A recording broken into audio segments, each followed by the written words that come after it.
Okay, so welcome everybody. Today we're going to be looking at the book of Revelation again, chapters 17 and 18. And we're looking at it in particular to see where a correct understanding of the character of God intersects or impacts with those chapters. So there's interesting things in 17 and 18, lots of symbols. It's a bit of work to sort them out, but we'll have a go at it. Okay, so Dorothy, if you could please read Revelation 17:1. And there came one of the seven angels which had the seven vials, and talked with me, saying unto me, Come hither, I will shew thee the judgment of the great whore that sitteth upon many waters. Oh dear. Okay, so it says one of the seven angels which had the seven vials. That kind of indicates proximity in time to the seven last plagues, doesn't it? Because Yeah. the seven angels have the seven vials, and we saw in a previous chapter those vials were the plagues, the last plagues. It's interesting that the word judgment in there is a Greek word krima, and it really means a decision, verdict, decree. It's not the word krino, which is very close, which is more the execution of judgment. So this judgment is just a decision regarding the actions of this great whore. So it's not about God getting even with one of his worst enemies. Okay, it's just the decision regarding their activities. God does not do that. Okay, he doesn't personally bring judgment. Judgment will come through various channels, but this is how God acts more. It's Psalm 25:21. It's actually Proverbs. Oh, it's Proverbs. Psalms 29:25 says something different. But anyway, Okay. If your enemy is hungry, give him bread to eat. And if he is thirsty, give him water to drink. Okay, so John was showing the krima, that is the verdict resulting from examination of the evidence.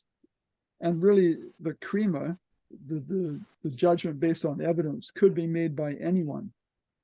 Okay, it doesn't have to be made by God. Indeed, we are called to look at the evidence and make a judgment, a decision. And with that decision, we're told to come out of Babylon.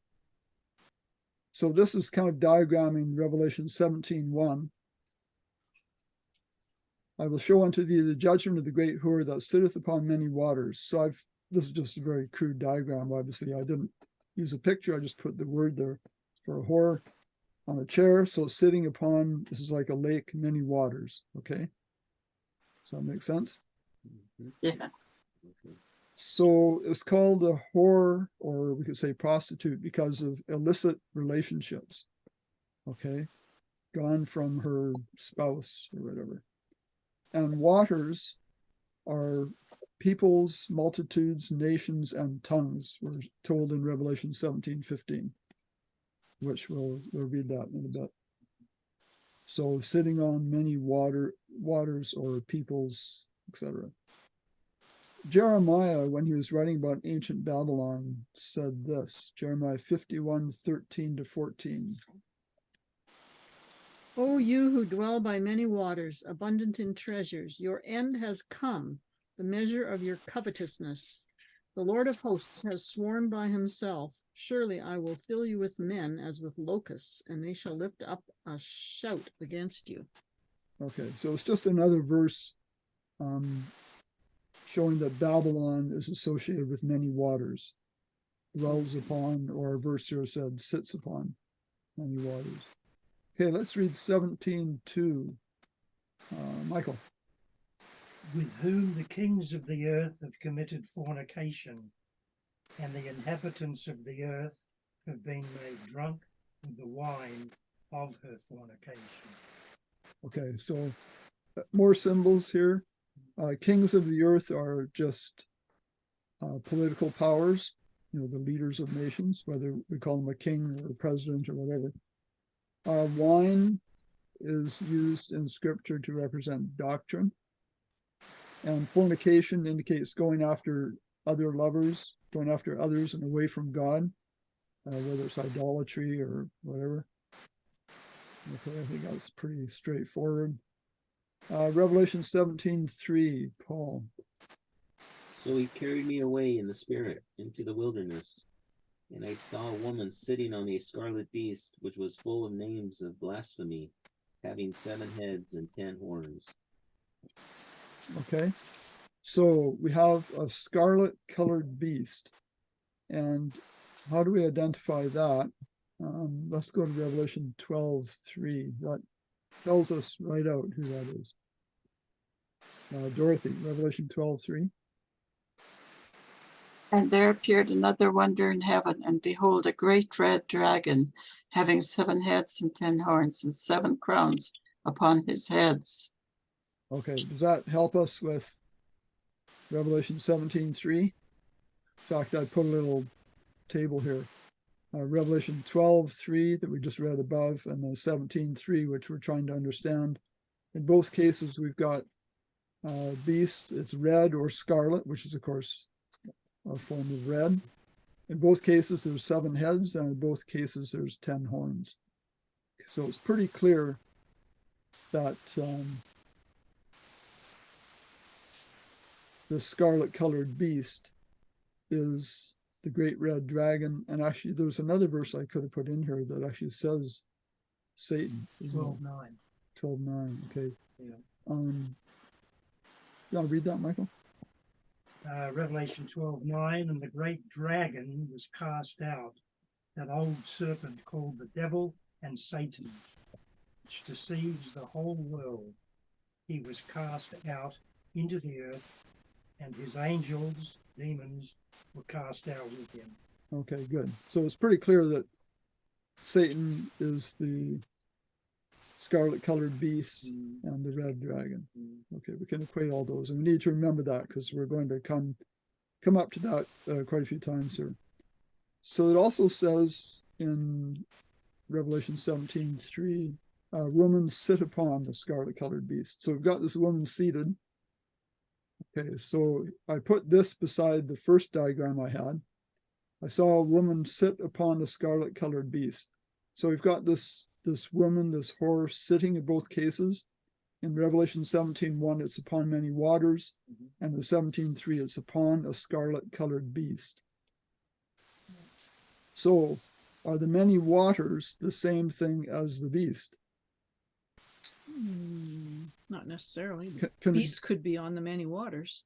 Okay, It's the beast that's deceived the people who are the many waters, right? right. So could I do this? Could I put an equal sign? Because it says she's sitting on many waters and she's sitting on the scarlet colored beast. Are they the same thing? No, No, doesn't make sense, does it? no. Well, if the scarlet colored beast is Satan and the many waters are people, that's not the same thing. They're obviously not the same thing. The people are being deceived by Satan, for sure. Right. Or Okay. following him of their own free will or whatever. So one way to look at this, can one both sit upon, as in to be in control of, like in control of these many waters, and sit upon as in to be supported by someone at the same time? No. Yeah. Like, say if I was a king, I could sit upon a throne, and I could sit as king in control of my subjects at the same time. Okay, this is not literally a woman sitting on 2 different things at the same time. It's symbolism, right? Mm-hmm. So one symbol is this woman is in control of peoples, and in the other symbol, it's being supported by the great red dragon. Yeah. If you see her sitting on a scarlet beast, that's supporting her, yes. Yeah. So if that makes sense, I think that helps.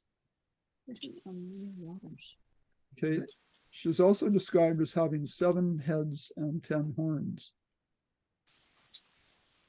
They just had I think it was a sporting event or some opening ceremony deal where they had a scarlet beast and a woman riding on the scarlet beast.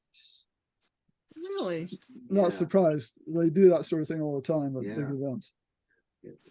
that was Was that the Pan Am Games? Because that's just what's been happening. maybe. It'll be Just interesting, interesting to find that. Yeah.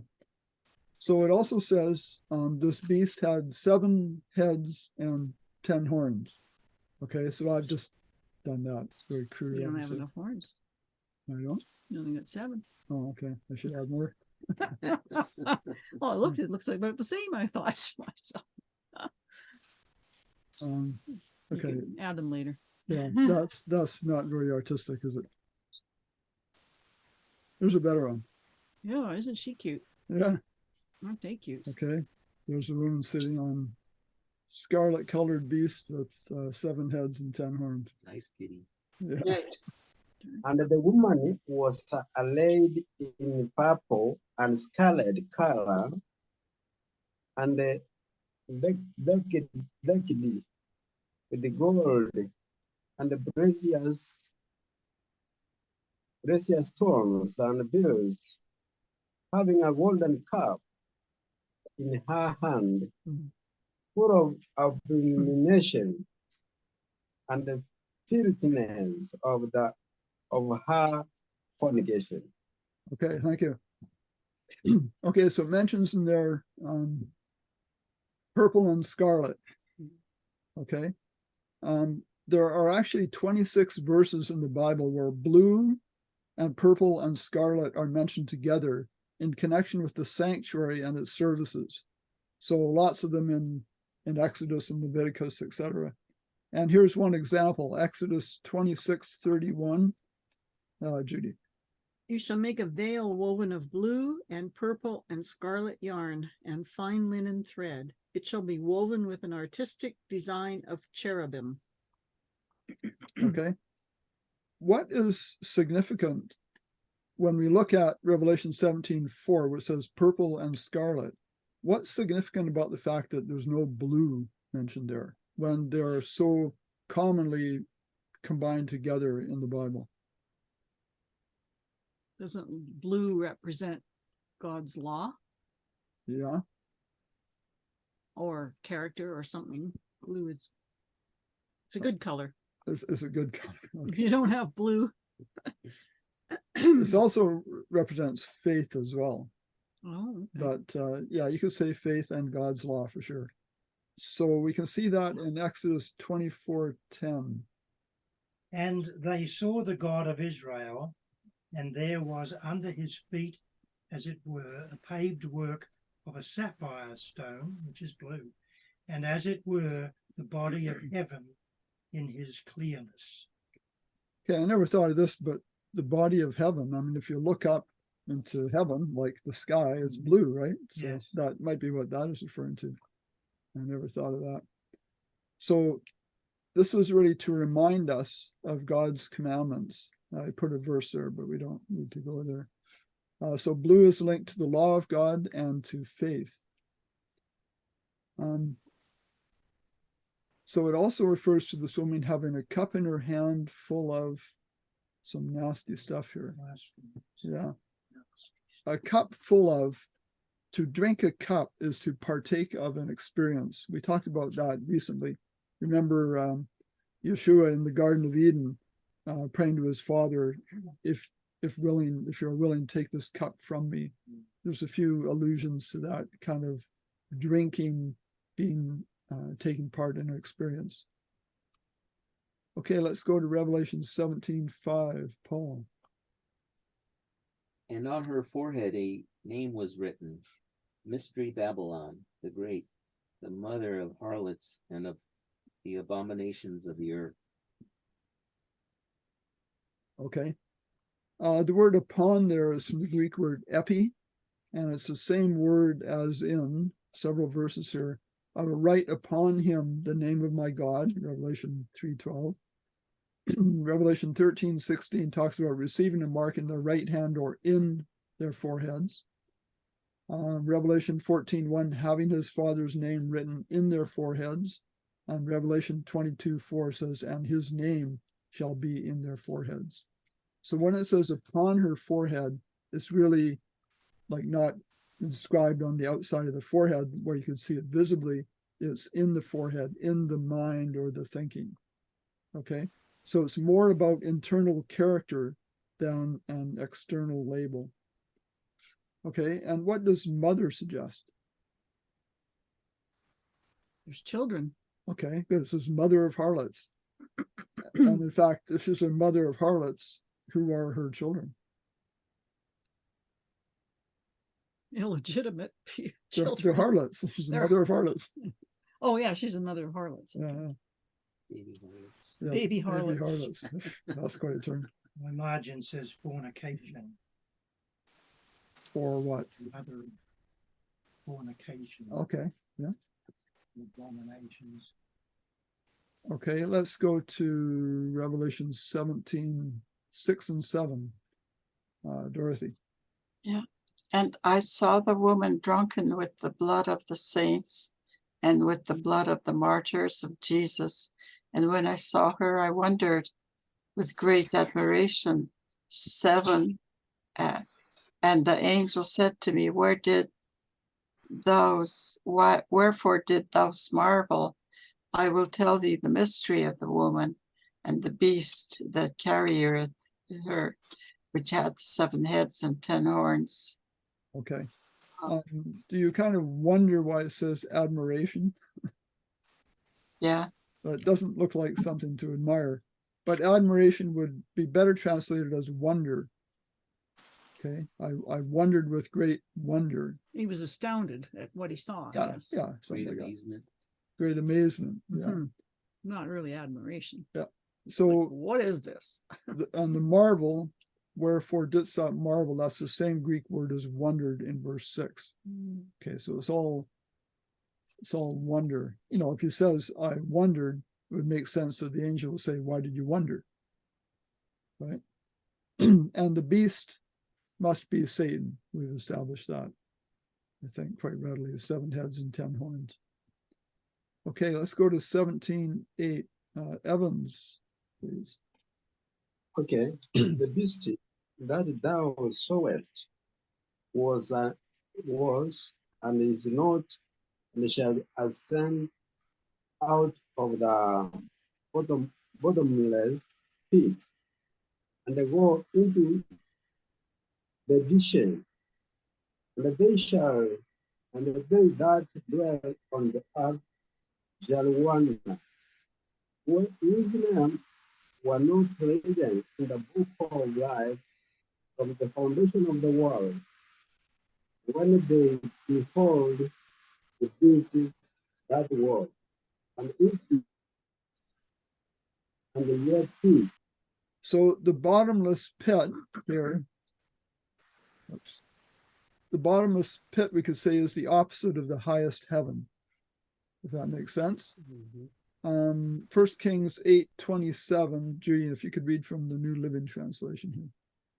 But will God really live on earth? Why, even the highest heavens cannot contain you. How much less this temple I have built? Okay. I guess that's Solomon talking. Yeah, so I kind of think that bottomless pit is an expression to show the opposite of highest heavens. God is in the highest heavens. This beast came out of the lowest of the low, kind of. And we will look at perdition when we come to verse 11. So verse 9, Michael. And here is the mind which has wisdom. The 7 heads are 7 mountains on which the woman sits. Okay, so now we've got the woman sitting on 7 mountains. Before it was many waters, and it was a scarlet beast. So what's going on here? I think we're narrowing it down to where Satan's seat is, actually. Okay. So I asked the question, wasn't the woman sitting on the beast rather than on 7 mountains? So I put here, the sitting on the beast was for support. And this sitting, referred to here, on heads indicates control.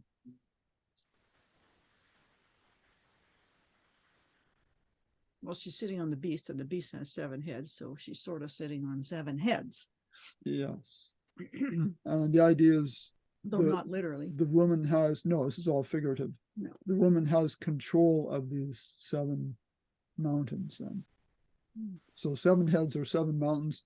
And if you remember in an earlier study, we found that mountains or hills or high places represented pagan worship.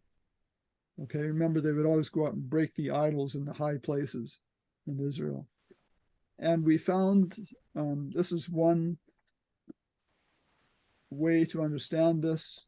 The 7 heads are 7 forms of worship, and we can identify paganism, atheism, Eastern mysticism, Islamism, Judaism, Roman Catholicism, and false Protestantism. Okay.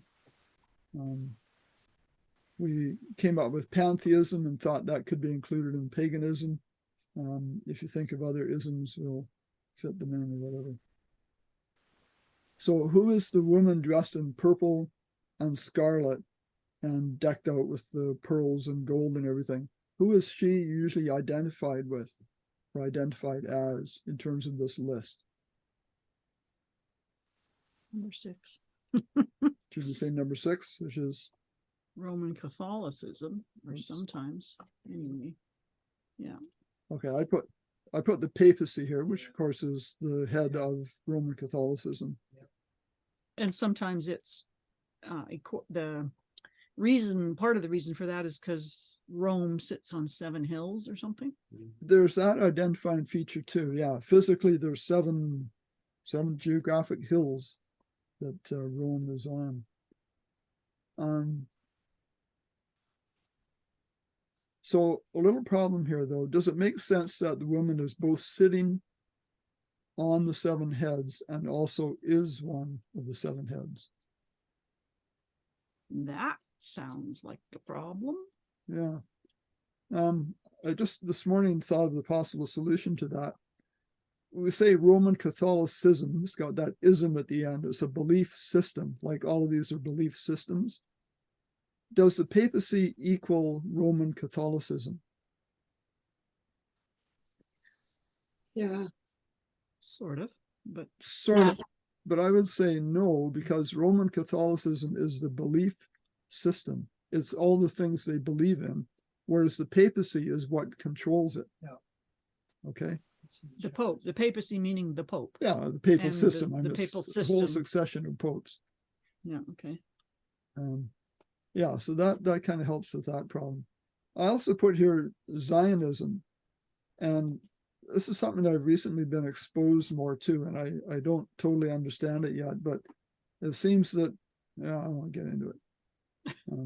Look into it if you're interested. And I put that partly for this reason. When did the papacy start? We have 538 or something. Yeah, something like the 5th century, and it developed over kind of a period of time. But so was the papacy there when Judaism was there? No. No, not at the beginning. Yeah. So There was pagan Rome there, imperial Rome, which ultimately gave way to papal Rome. right, before Catholicism started, but Yeah. pagan Rome even wasn't around in the early stages of Judaism, No. right? So it almost makes sense that there's something bigger than the papacy that has been controlling throughout time all of Satan. those. Well, Satan ultimately, but that's why I put that Zionism question mark in there. There's just something, I don't think this actually relates, it's just coincidental, but the Bible mentions, the Bible actually mentions 7 mountains. No surprise, it mentions 7 of many things, okay? And it actually shows them in a diagram here. And it shows their elevation in each case. So Mount Ararat, where Noah's Ark landed, was the very high one.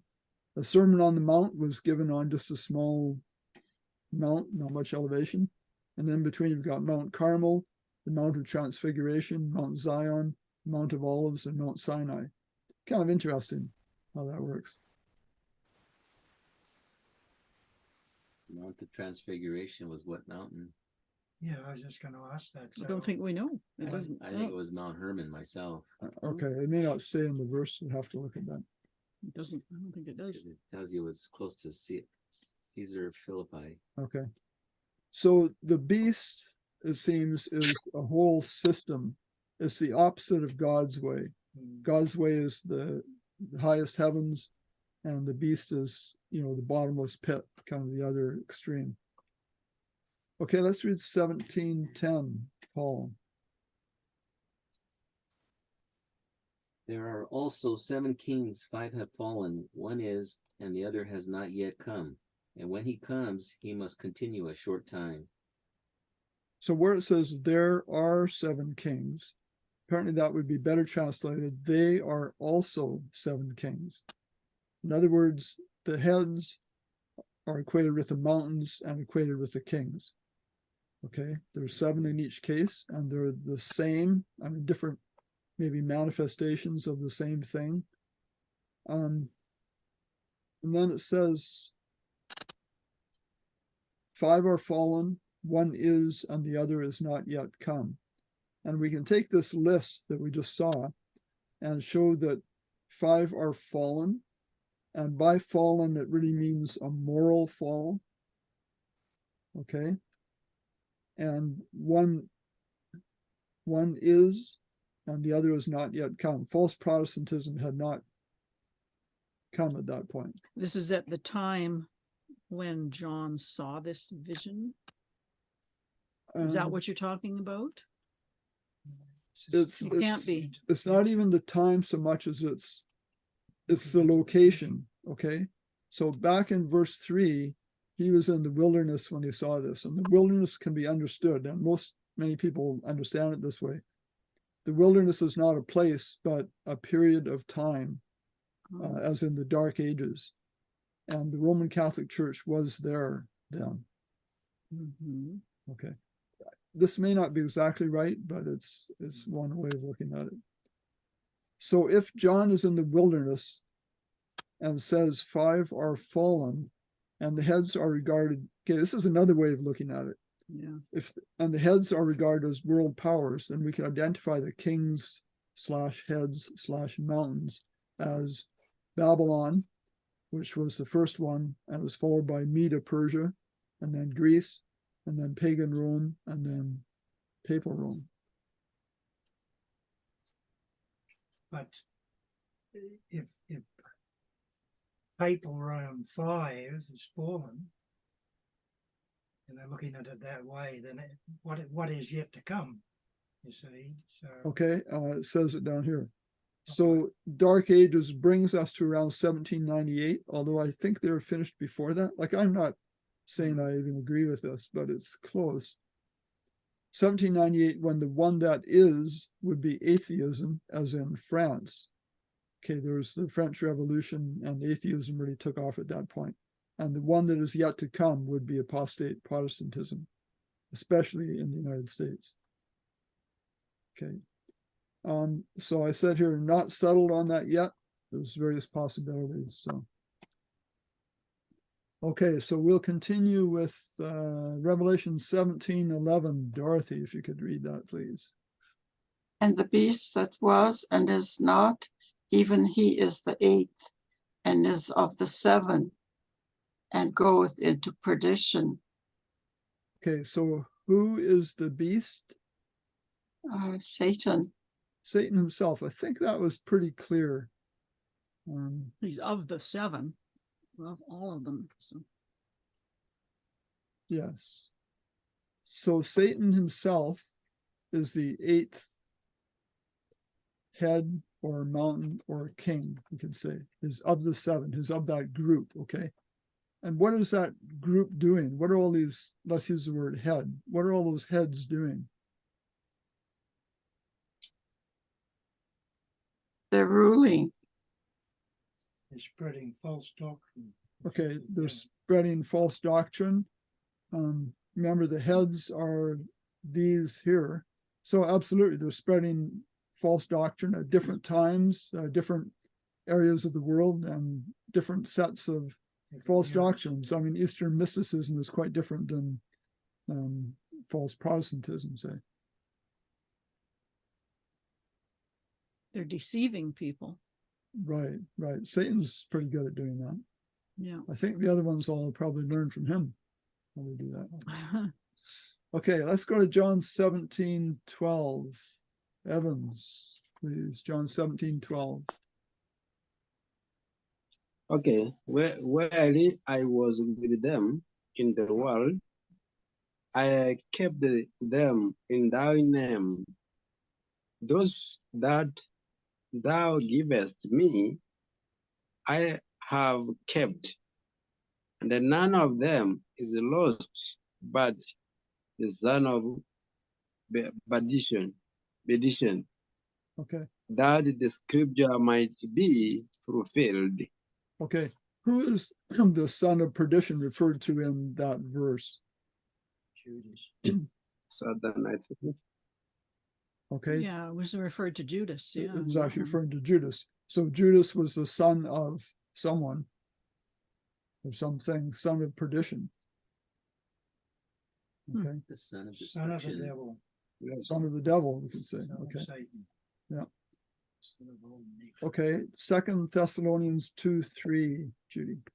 Let no one deceive you by any means, for that day will not come unless the falling away comes first, and the man of sin is revealed, the son of perdition. Okay, who is the the man of sin in that case? Also called the son of perdition. I think is the Antichrist, whoever that is. It could be the devil, actually. Those in apostasy. It's his system anyway. Yeah. It must be the devil, because the next verse says, who opposes and exalts himself above all that is called God or that is worshipped, and that he sits as God in the temple of God, showing himself that he is God. So, okay, maybe it's the Antichrist. Okay. We'll figure it out. Okay, and then let's read verse 8, 2 Thessalonians 2:8, Michael. And then shall that wicked be revealed,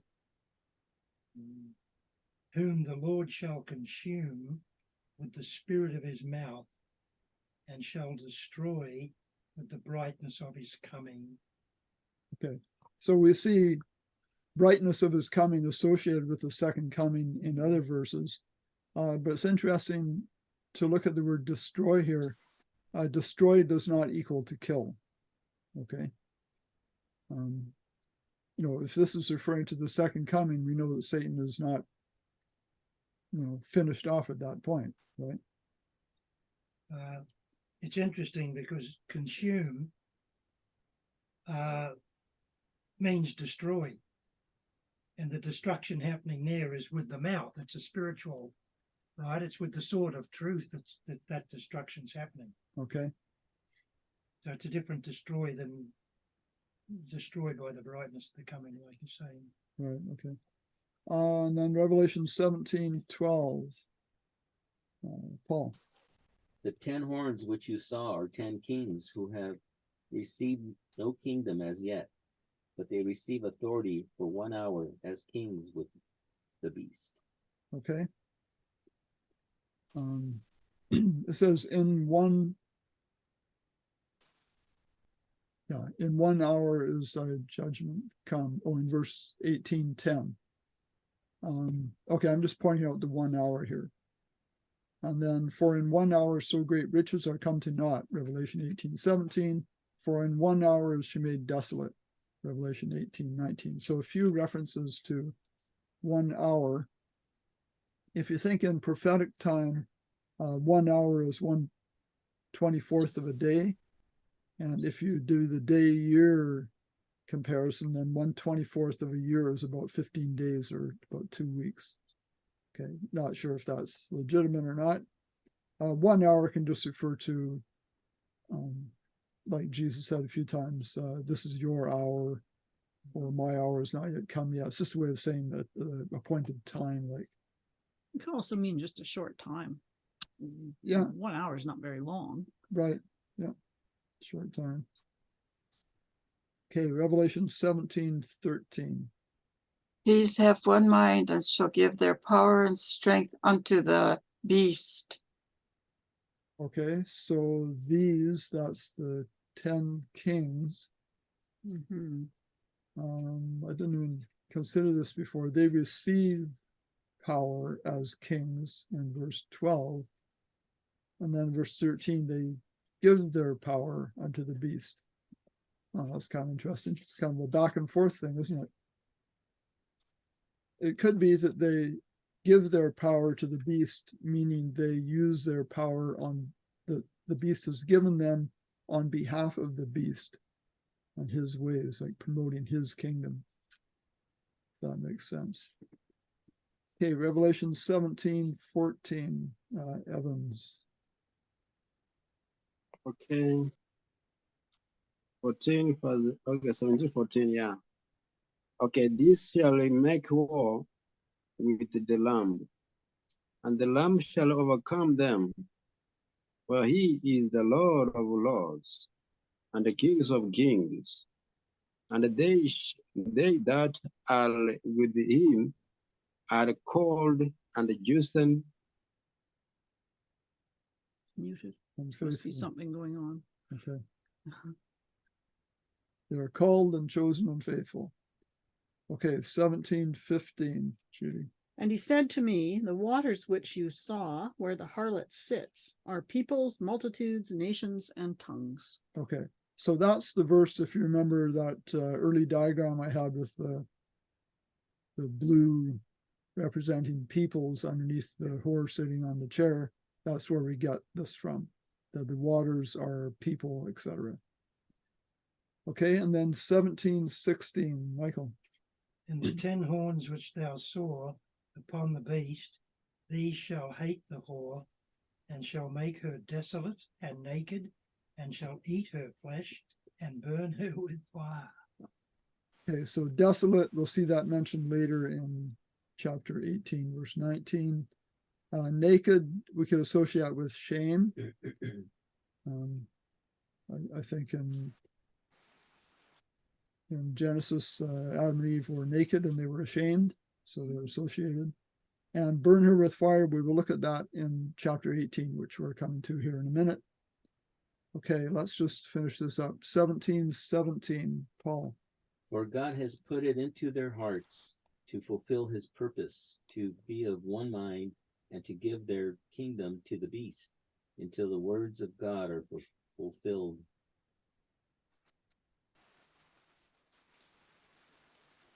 Okay, I think I have something like that coming up later too. So verse 18, Dorothy. And the woman which thou sawest is that great city which reigneth over the kings of the earth. Okay, so that great city is Babylon. Okay, we'll see that in chapter 18, both in verses 10 and 21. And I think other places too. If you were to search for great city in the Bible, you'd find a few references to So Babylon. is that the papacy then? Or the church? The woman?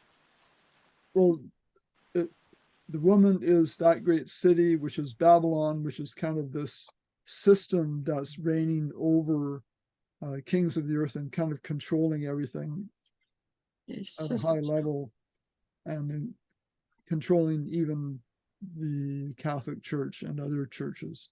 We looked at that list of 7 belief systems. I see. Okay, let's go to chapter 18.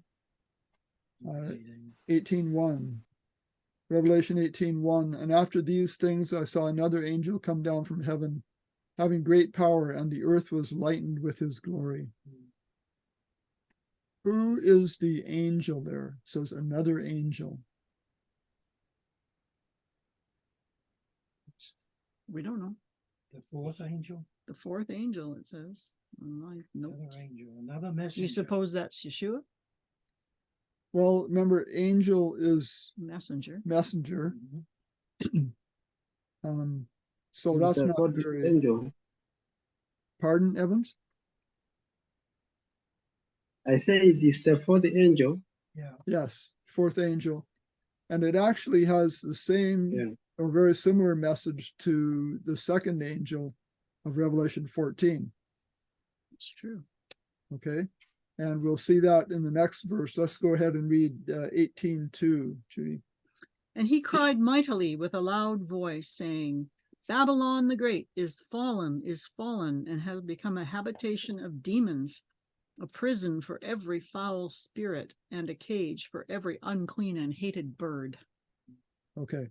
So the message of 18:2 and of 14:8, I think, is Babylon the Great is fallen, is fallen. So we have heard that before.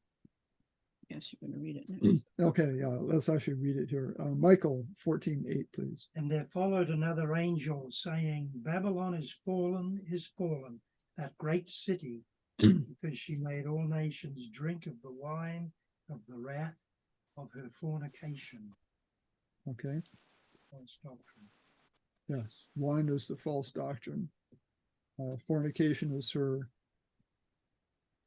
illicit relationships, her going away from God, and the wrath that comes from that is not God getting really mad, but him saying, okay, if you're going to go after these other gods, then they will have rule over you and you'll get the results, basically. 18:3, Paul.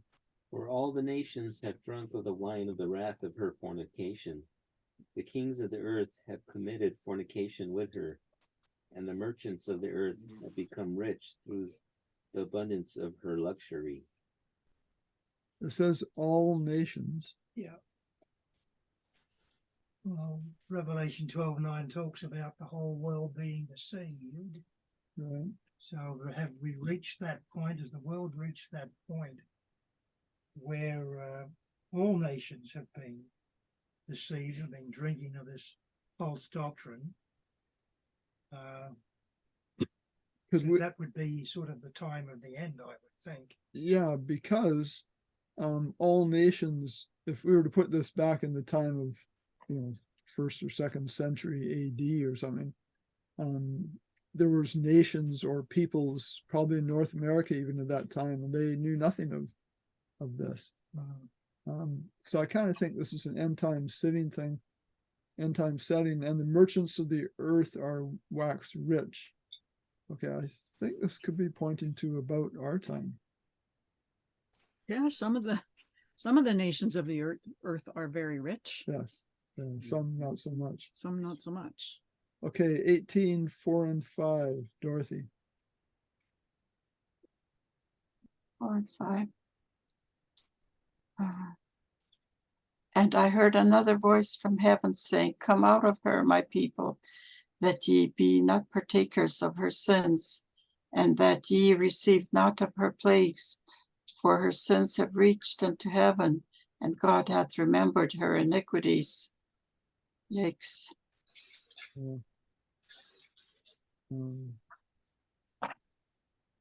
Isn't that pretty much the same as the third angel's message in Revelation 14? Second angel's message is Babylon is fallen, and the third angel's message.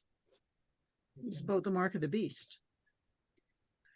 Okay, let's go to Revelation 18:6 and 7. Evans Just is disappeared. gone. Okay. I can do that one. Okay. 18:6 and 7. Render to her just as she rendered to you, and repay her double according to her works. In the cup which she has mixed, mix for her double. In the measure that she glorified herself and lived luxuriously, in the same measure give her torment and sorrow, for she says in her heart, I sit as queen and am no widow and will not see sorrow. Okay. How else could we express that? Even as she rewarded you, double unto her double according to her works.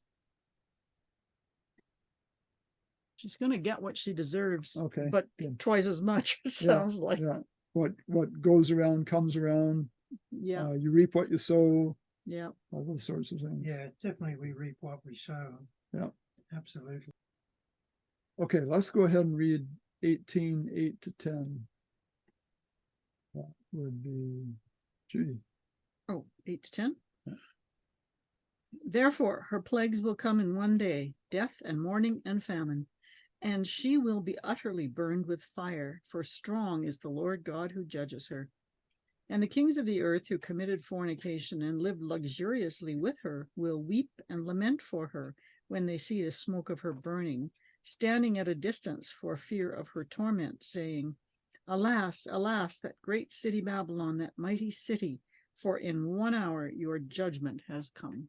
Okay, so again, we've got that word judgment. In this case, it's crisis, which is executive judgment. This is like the hanging or something, let's say. So what form is that judgment? In this case, it'll be burning. And Mhm. who does it? Well, it says, and she will be utterly burned with fire, for strong is the Lord God who judges her. Yes. So That kind of sounds like the Lord is doing it. kind of sounds Doesn't like it. The Lord who judgeth her, it says. Mm-hmm. So if God was judging her with fire, as in he was personally sending down the fire, would that be a problem? Yes, it certainly would be. Okay, It's not in keeping with its nature. okay, good. I've got a note in mind that says, for strong is the Lord God who has judged her, as in the past tense. Okay. But So here's the either thing. way. This judgment at the end of verse 10 is the Greek crisis, which is executive judgment. But Mhm. up here, for strong is the Lord who judgeth her, that judgeth is krino. Okay, different word. And we looked at that earlier. That's more the just the determination of what the state of the diagnosis, maybe that's a good word. Mhm. Okay. So it's not saying that it's the Lord who sends the fire. That's the point. Oh, I see. Okay, now this, we're going to jump back here to Revelation 17, and we said we'd come to it again. So here goes, and this will really help. Revelation 17:16. Michael. 17:16. And the 10 horns which thou sawest upon the beast, these shall hate the whore, and shall make her desolate and naked, and shall eat her flesh, and burn her with fire. Okay. So the 10 horns burn her with fire, not God. Oh, Is that clear from that? they hate the whore. Yeah. Look what you did to us. Well, that's exactly it. and we're going to get our revenge Yeah. on you. They Yeah. turn on it. So she's caused all these problems Babylon has for the kings of the earth, and eventually they do turn on her. So the way it reads. Mhm. So Revelation 17:12 talks about the 10 horns are 10 kings, and talks about it as a future thing. You know, that in verse 8 there, for strong is the Lord God who judges her. Well, in 17:17 it says, for God has put it into their hearts to fulfill his purpose. Be of one mind. So maybe that strength of the Lord is tied to how he put it into their minds to do these things. Okay. So that's exactly where I was going next. For God hath, but what about for God hath put it into their hearts to fulfill his will? It's like he's telling them to do it, which would make him somewhat guilty. But what he's doing is simply honoring consequences. Mhm. Okay, he's honoring the free choice, which is God's will. It's very high on his list of things he wants, actually, is to always honor free will, because Mhm. that's what love does. Mhm. So as a result of that, the natural consequences of what Babylon has done come back upon her via this executive judgment by the 10 horns. Okay. Revelation 18:11. Paul. And the merchants of the earth will weep and mourn over her, for no one buys their merchandise anymore. Okay, so how do merchants prosper? By selling stuff. By selling stuff, selling merchandise. Mhm. If no one is buying their merchandise anymore, that could cause them to get quite upset. Yeah. think of a wealthy person who suddenly goes bankrupt or something. They're pretty unhappy. Well, yes, although this has happened in the last few years. I won't mention the reason, but you know, because Well, I think of this. lots of merchants couldn't buy or sell. Yeah, I think of this Bankman Fried. I'm not sure of his name, but this Sam guy, Bankman-Fried, Sam Bankman Fried, that run this Ponzi scheme. Ponzi scheme and was making billions of dollars, and now is in jail, I guess. Yep. He's probably weeping and mourning, but it's his own fault. Yes. I wonder where the money went. That's my Yeah, question. yeah, okay. So Revelation 18:12-14, Dorothy. The merchandise of gold and silver and precious stones. Is that the right one? Yes. And of pearls and fine linen and purple and silk and scarlet and all thine wood and all manner of vessels of ivory and all manner of vessels of most precious wood and of brass and iron and marble and cinnamon and odors and ointments, frankincense and wine and oil, fine flour and wheat and beasts, sheep and horses and chariots, slaves, and souls of men even. That's kind of odd. Yeah. And the fruits that thou so lusted after are departed from thee, and all things which were dainty and goodly are departed from thee, and thou shalt find them no more at all. Oh dear. Yeah. Yeah, we don't need to look carefully at all these items. It's just that all this merchandise they were able to sell and make money from, they can't do it anymore, so they're not very happy.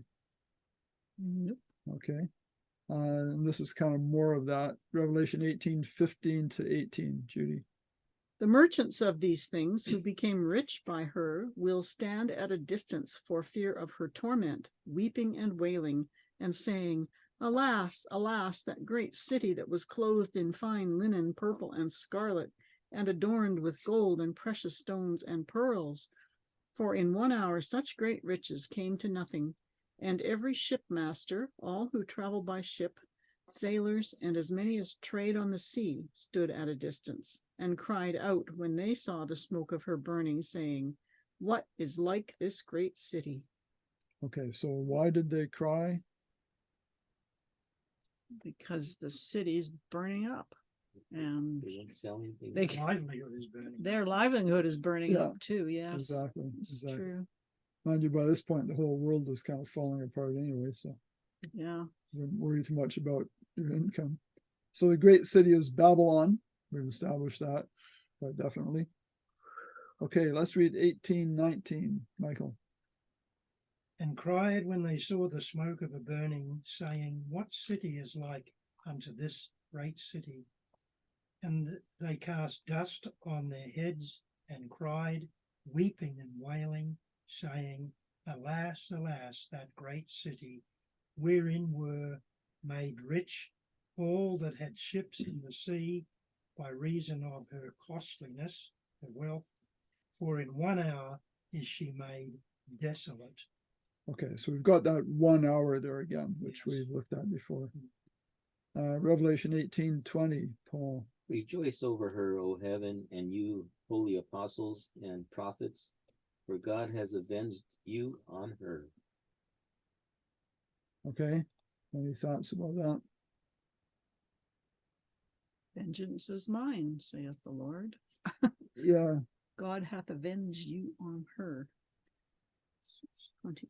yeah, I could have put my link in here for vengeance in the glossary.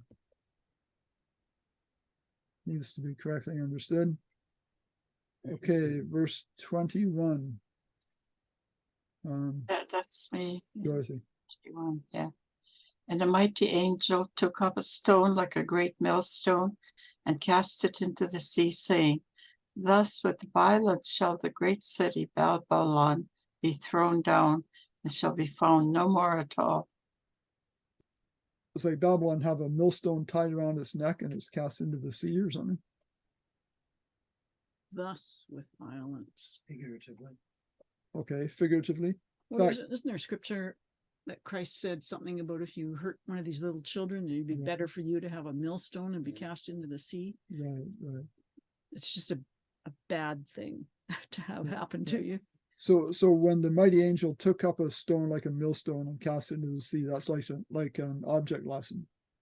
I'm trying to think of some Old Testament. There was many of them. Jeremiah was it had a yoke around his neck or something. There's Yeah, it's an different. object It's lesson. an object lesson, yeah. It said, thus, this is what's going to happen to Babylon. Yeah. And the violence actually comes from who?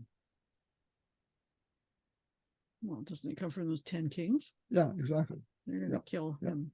We just had that a few Thus, verses with ago. violence, that's what's going to happen to Babylon. They're going to be thrown down and be found no more at all because of the violence that those 10 kings are going to do to Babylon. Yep. And be found no more at all is referenced by being cast into the sea, because you won't see it again. Right. The Okay. millstone is Yeah. gone, Disappears under the waves. disappears. Okay, Revelation 18:22, Judy.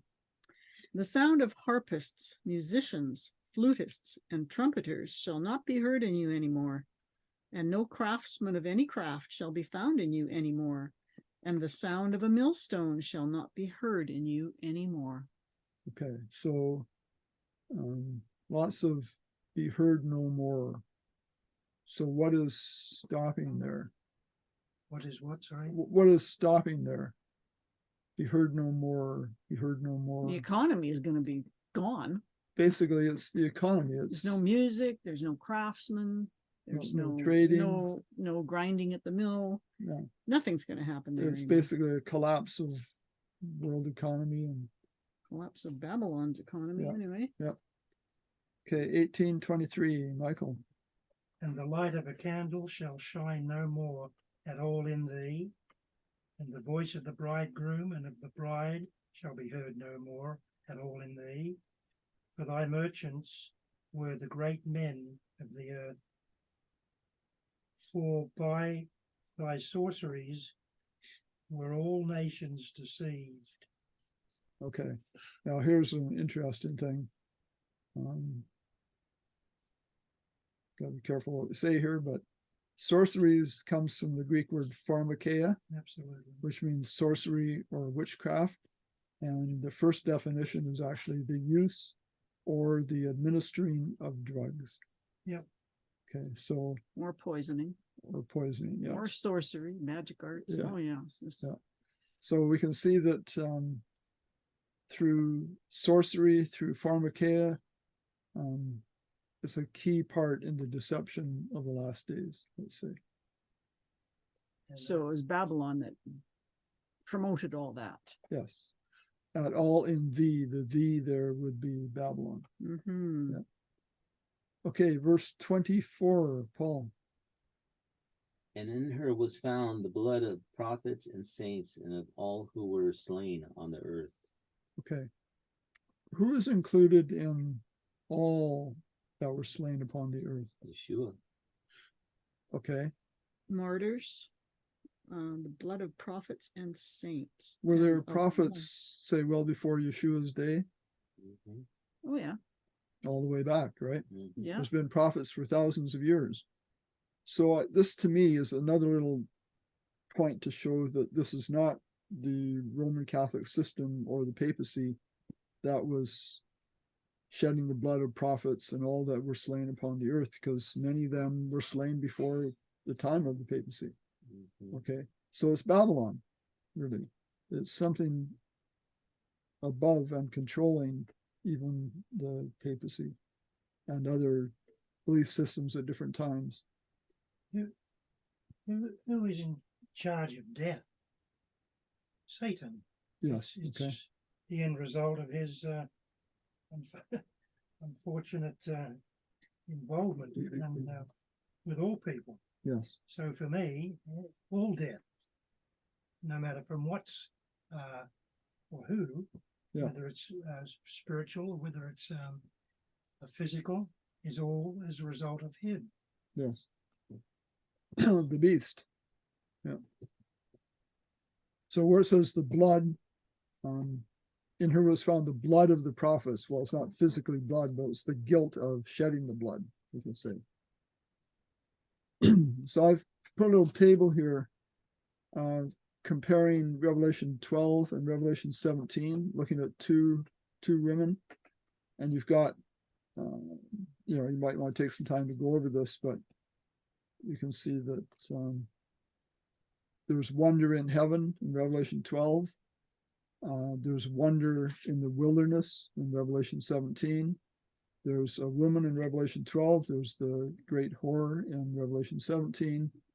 Revelation 12 brought forth a man-child. So obviously this woman is a mother, and the mother of harlots in Revelation 17.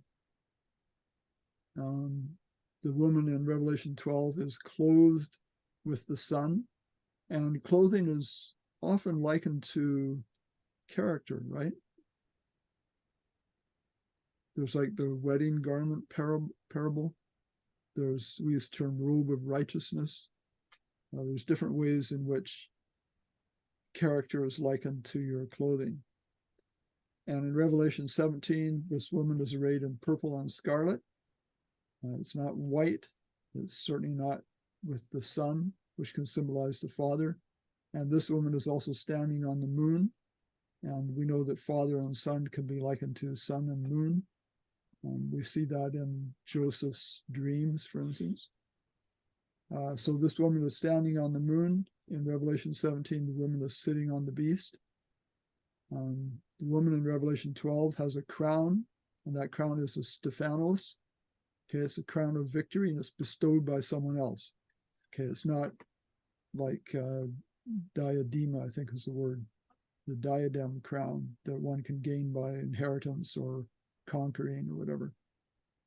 And in Revelation 17, the woman is decked with gold and precious stones. This speaks more of self-adornment, okay, as opposed to bestowing a crown of victory. In Revelation 12, the woman has the Father's name, and the woman in Revelation 17 is referred to as Babylon the Great. And in both cases, that name is written in the forehead. This again should be in. So it's referring to really to character that is in the forehead or in the mind. Yeah, and that's a character that has been set and can no longer be changed. But each party, the sheep and the goats, they've all determined that that's the way they want to be. Right. So those characters are developed and eventually developed through decisions, developed through who you're following, and they eventually become quite settled. Yes. Yep. So Revelation 12, we've got 144,000 essentially, with the Father's name in their foreheads, and they're following him, following the Lamb wherever he goes. And Revelation 17 becomes very settled in their character as well, and they're following the beast. So, okay, any other thoughts on that? Hooray! God wins. Yes. So quite a bit of this, Babylon's I mean, gonna we read be through this quite quickly, but the real point, one important point here was that it's not God who burns No, Babylon with fire. sounds like it's the 10 kings that turn on Babylon. Right. That's an important point. Mm-hmm. Okay, I guess we'll stop there.